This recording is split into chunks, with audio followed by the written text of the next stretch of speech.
Welcome to UFO 50. My name is Colin, and for the next year I will be playing and beating one UFO 50 game each week, starting with the first and ending with the last.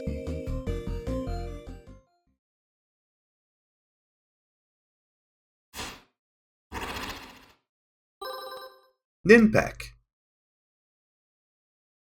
Merriam-Webster defines the word pain as a localized or generalized unpleasant bodily sensation or complex of sensations that causes mild to severe physical discomfort and emotional distress and typically results from bodily disorders such as injury or disease.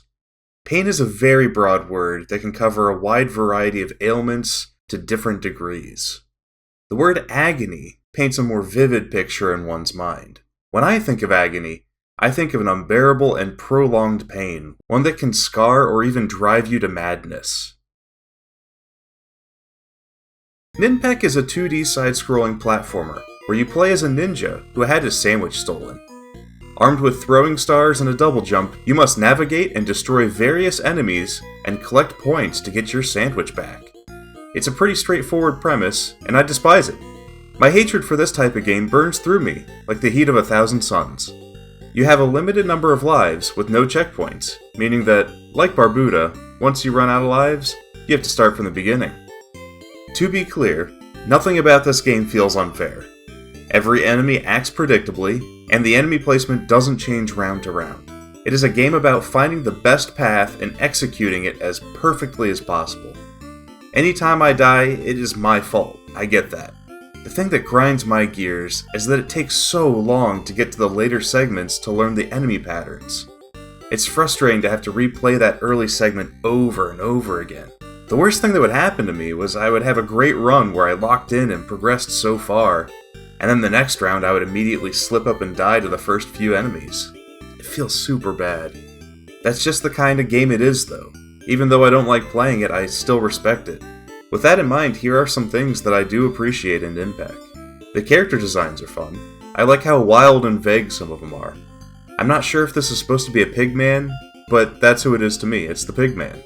The jumping scrotum spider gave me a start when I first saw him, and I did recognize the egg spitters as Daruma dolls, and the jumping umbrella as a type of yokai, which maybe all the enemies are based off of different things in Japanese culture and mythology, or at least some of them are.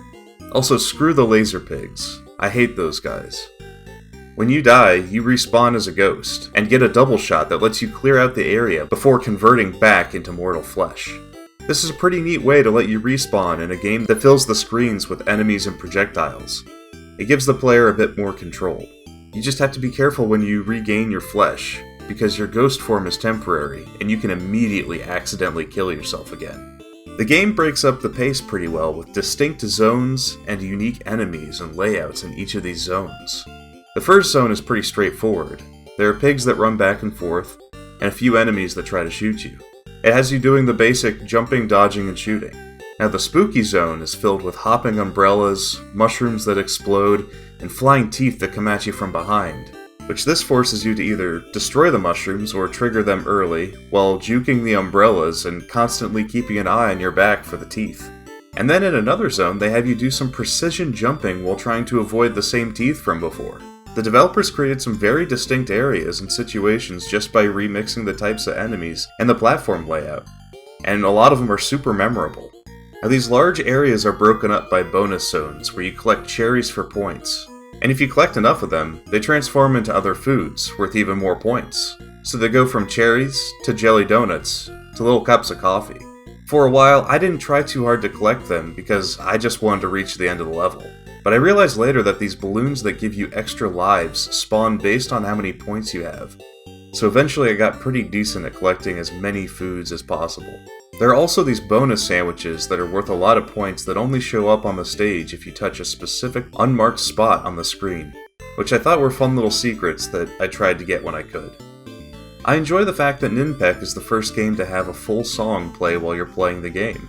Barbuda had no music at all, and Bug Hunter had a few short tunes in between levels, so it's cool to see the advancements in audio in the timeline. Ninpek also reuses audio from Barbuda, which is pretty fun. I'm sure I'll see a lot of that the more of these games I play, A lot of retro games reuse sound effects, so I think it fits the theme pretty well.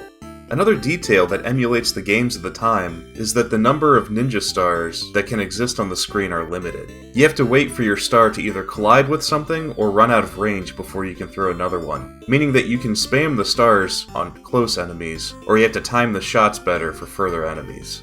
This mechanic was originally a limitation of the time, because the technology could only render so many sprites on the screen at a time.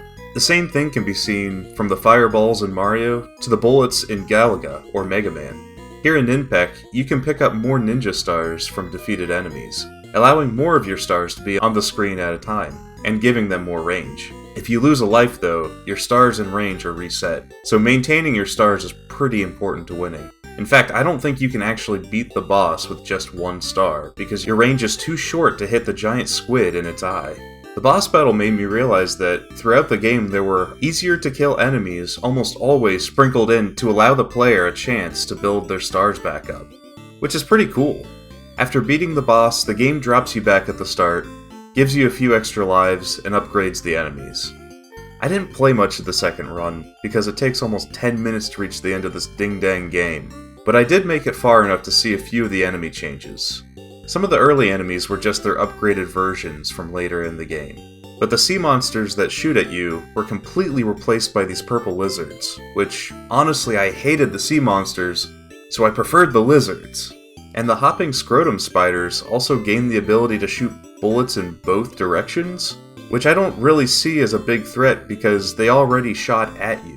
So why would I be worried about a bullet being fired in the opposite direction of me?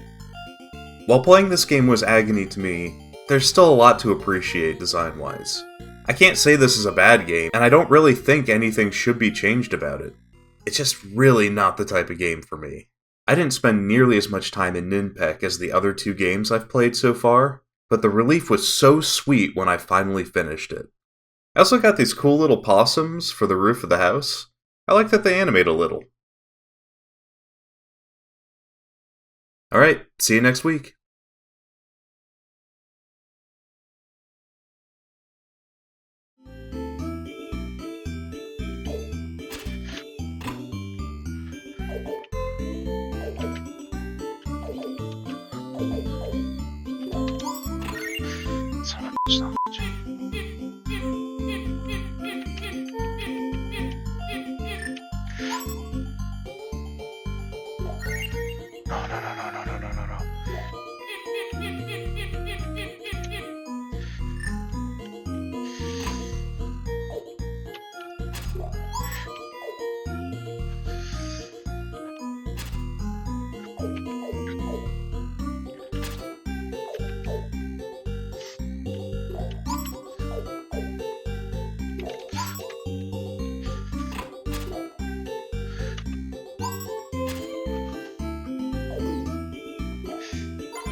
Oh, holy shit.